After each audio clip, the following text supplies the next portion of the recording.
Menimbang bahwa oleh karena dakwaan pertama primair telah terbukti, majelis hakim tidak perlu mempertimbangkan dakwaan penuntut umum untuk selain dan selebihnya.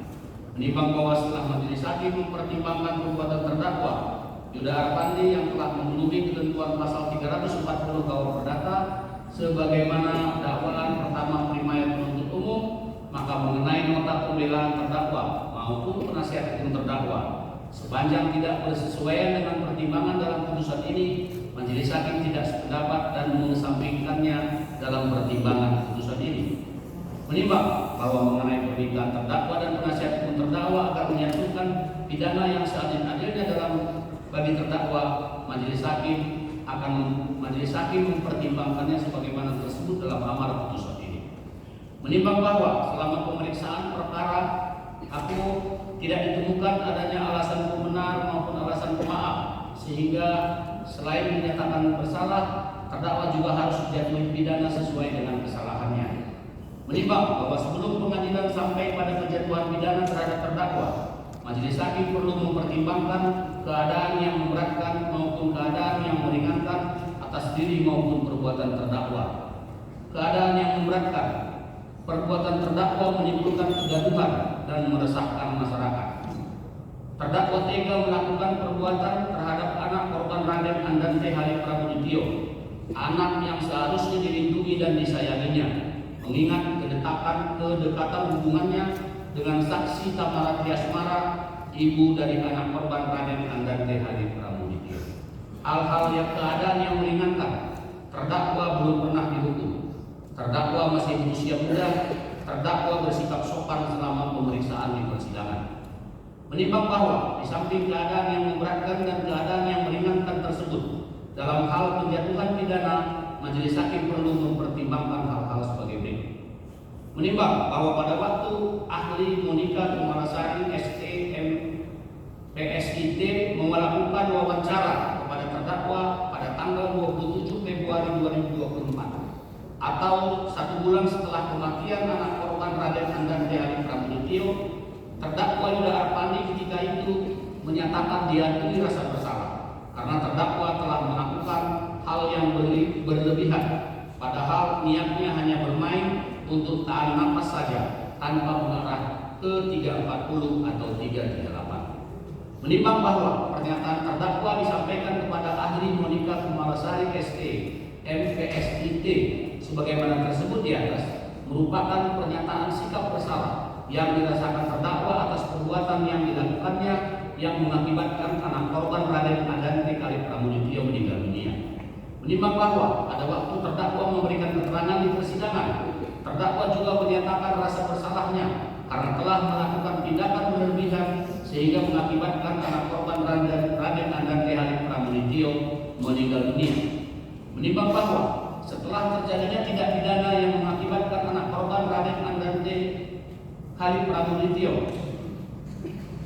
meninggal dunia, terdakwa Yuda Arpandi telah berulang kali meminta maaf kepada saksi Tamara Tiasmara selaku ibu kandung anak korban Raden Andante Halim Pramudityo dan kepada saksi Ristia Aryuni, ibunda Tamara Tiasmara.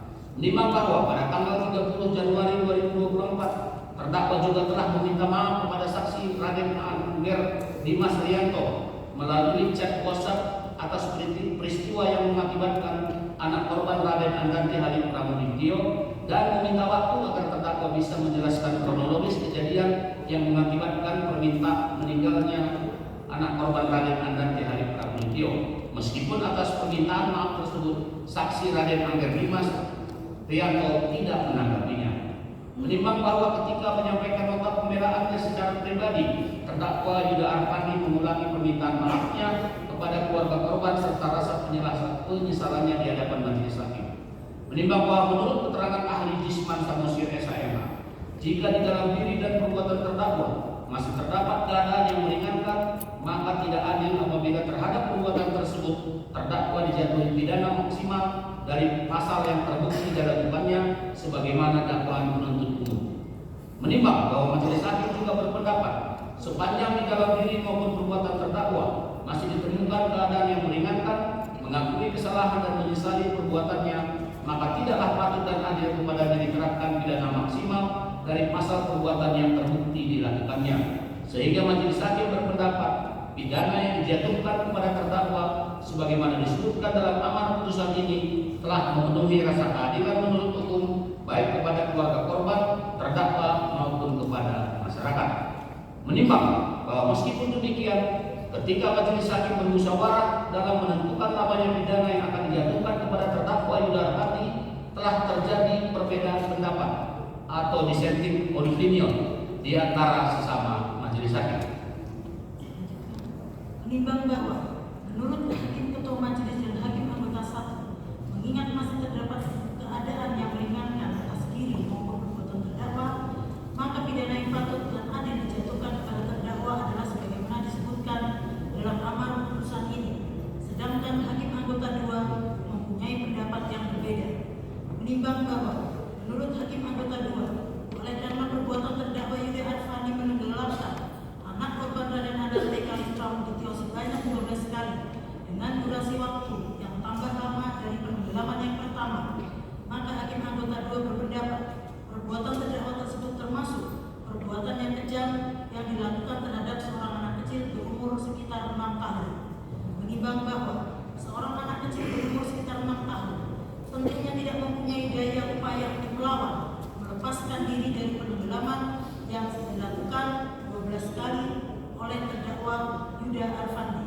Menimbang bahwa oleh karena itu tidak ada hal yang meringankan untuk terdakwa, akan tetapi karena keyakinan yang dianut oleh Hakim Anggota 2 sebagaimana perintah Allah ke-7 dari 10 perintah Allah agar jangan membunuh, maka pidana yang patut dijatuhkan kepada terdakwa adalah pidana seumur hidup. Menimbang bahwa pendapat Hakim Anggota 2 tersebut berbeda dengan pendapat Hakim Ketua Majelis dan Hakim Anggota 1, sehingga mengenai lamanya pidana yang akan dijatuhkan kepada terdakwa telah dilakukan secara voting atau diputuskan dengan suara terbanyak. Menimbang bahwa selama pemeriksaan perkara ini terdakwa Yuda Arpandi telah menjalani masa penangkapan dan penahanan, maka masa penangkapan dan penahanan yang telah dijalani terdakwa akan dikurangkan seluruhnya dari pidana yang dijatuhkan. Menimbang bahwa oleh karena tidak ditemukan adanya alasan yang sah untuk segera mengeluarkan terdakwa dari dalam tahanan, maka dalam amar putusan diperintahkan terdakwa tetap ditahan. Menimbang bahwa mengenai barang bukti yang ada dalam perkara ini, status barang bukti tersebut akan ditetapkan sebagaimana tersebut dalam amar putusan ini. Menimbang bahwa oleh karena terdakwa Yuda Arpandi dinyatakan bersalah dan dipidana, maka terdakwa juga masih akan dibebankan untuk membayar biaya perkara yang jumlahnya sebagaimana disebutkan dalam amar putusan ini. Menimbang bahwa sebelum sampai pada amar putusan, majelis hakim merasa perlu untuk memberikan catatan dan pertimbangan pada pokoknya sebagai berikut. 1. Bahwa untuk menghindari terjadinya tindak pidana yang mengakibatkan kematian terhadap anak, sebagaimana yang dialami anak korban Raden Andante Khalif Pramudityo, diharapkan kepada orang tua yang memiliki anak untuk tidak dengan mudahnya memberikan atau mempercayakan anaknya dalam penguasaan orang lain, meskipun orang lain itu memiliki hubungan yang baik dengan orang tua anak, apalagi hubungan tersebut sedang tidak baik-baik saja. 2. Bahwa majelis hakim juga merasa perlu untuk memberikan apresiasi dan penghargaan khususnya kepada saksi Dharma Anwardani Utapea SH yang secara responsif melaporkan peristiwa yang dialami anak korban Raden Andante Khalif Pramudityo ke pihak kepolisian sektor Duren Sawit bersama saksi Yohan Chandra mewakili pengurus kolam renang Palang Pertamas Pondok Kelapa Jakarta Timur, bahwa saksi Dharma Anwardani Utapea SH juga aktif menyampaikan pendapatnya kepada keluarga saksi Tamarati Asmara dan keluarga saksi Raden Angger Dimas Tianto bahwa peristiwa yang dialami anak korban Raden Andante Khalif Pramudityo patut diduga sebagai suatu tindak pidana. Berdasarkan sikap aktif saksi Dharma Anwardani Utapea SH inilah kemudian Kadif Reskrim Polsek Duren Sawit membuat laporan polisi dan mengamankan barang bukti sehingga peristiwa ini menjadi perkara pidana sebagaimana diperiksa saat ini. 3. Bahwa majelis hakim juga patut memberikan apresiasi kepada saksi Surya Lestari, seorang tenaga kesehatan yang dengan spontan memberikan pertolongan pertama di kolam